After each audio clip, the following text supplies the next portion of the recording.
Hi guys, it's me again, Ev Zerverdakis with Holistic Healing Astrology, and I want to talk today about Vedic astrology. I am a Western modern astrologer. I have psychic medium abilities as well. So I incorporate all the energy, whether it's astrology, planetary energy, sign energy, but it's all about energies. Okay. So this is how I feel about Vedic astrology. Vedic astrology is very different from Western astrology. It's more of an ancient astrology. So it's very accurate in a lot of senses, but I will share with you some of my findings. So after a lot of research. So it's used in India, and it's currently used in India. So they have a very different philosophy, excuse me, about how they work with the astrology charts. The setup is different. It's rectangular versus a circle. So the second thing, it has many more layers. So there's a lot more vocabulary words, and it's not just the basic signs, planets, angles, and the modalities and elements that we Western astrologers and modern astrologers use, but it has the different sections of the sign, the first 10 degrees, the second 10 degrees, the third 10 degrees. And then there's layers and layers of meanings for every little placement. So it's very detailed, more so than Western. If that's, if you want more details, go for it. It's also very FATE based right here.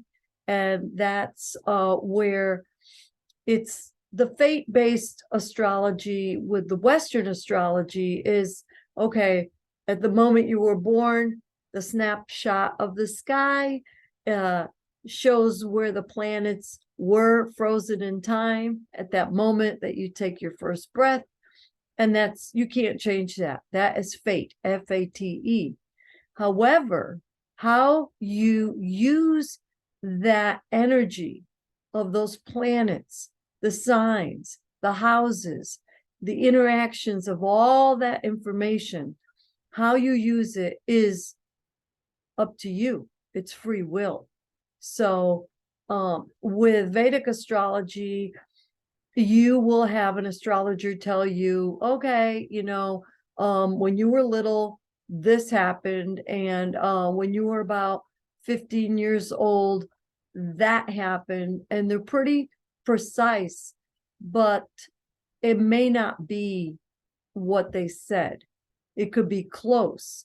And we could do that too with Western astrology, with solar arcs. I try to keep those energies general. So I'll say, okay, it looks like there were 3 different things that happened in your chart between the ages of 1 and 2. One had to do with family. One had to do maybe with something sudden and unexpected. And so I take the energies of the planets, very broad energies of the planets, and I just ask them to see how that energy affected them. Now, Vedic astrology is very much used as a predictive tool.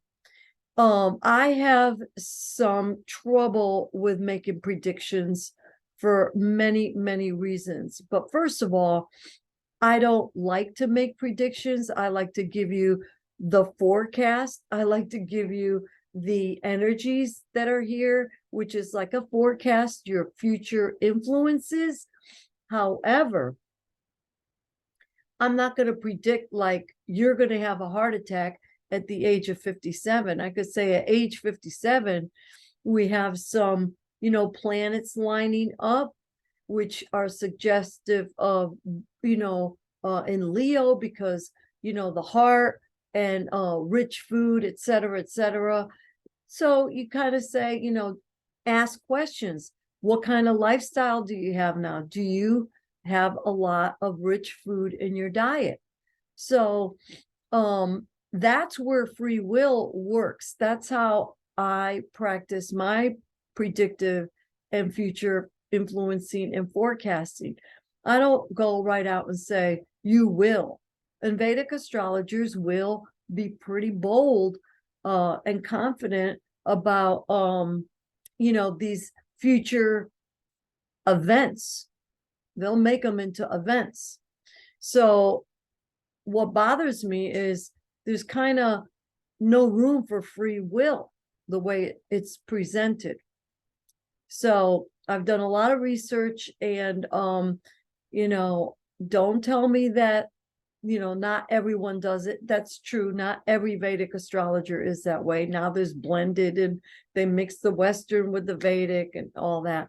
I'm just pointing out that there are differences. There are many styles of astrology. There's Hellenic astrology, which is pretty much fate-based too, and very leaning on the predictive versus the future influences. Okay.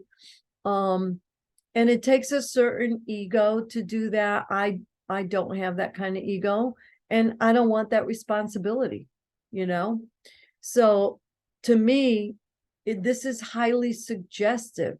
So my type of astrology, the reason why I do astrology for my clients is so they will be empowered.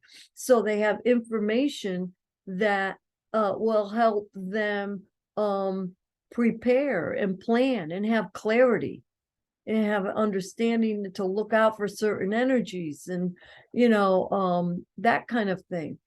But we don't want to be suggestive.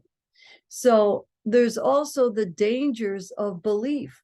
Now, if someone just gives their power away to me and believes everything I say, because there's also this thing of placebo, nocebo effect.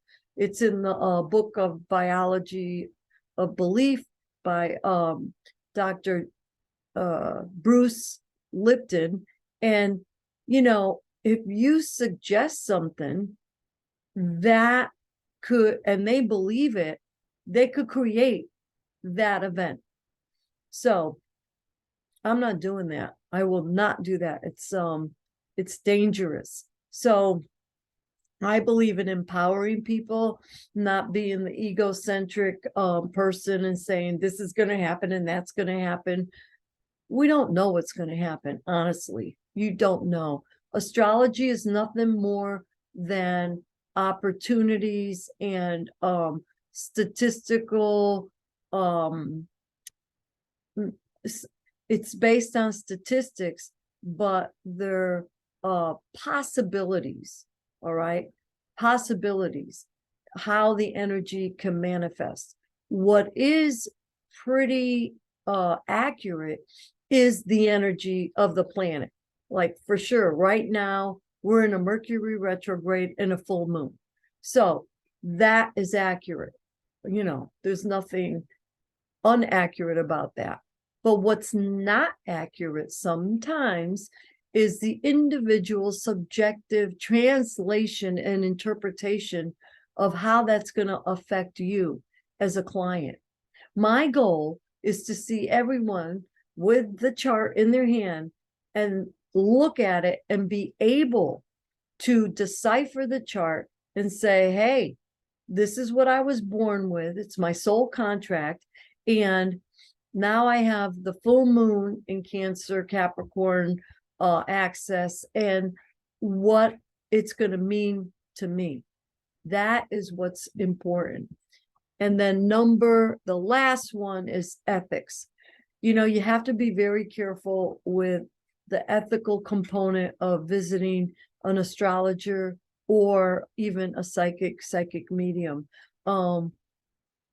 If it to me, you have to be very responsible and be mindful. What can this person do with this information?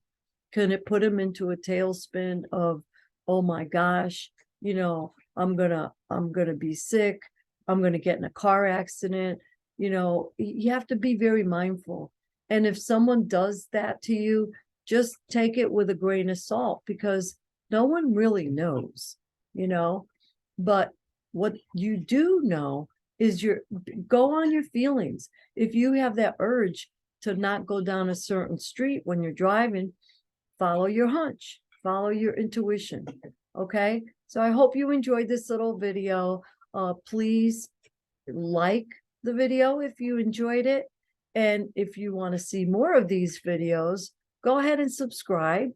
And if you know some people that would think this video is kind of cool and interesting, share it with them. We appreciate you.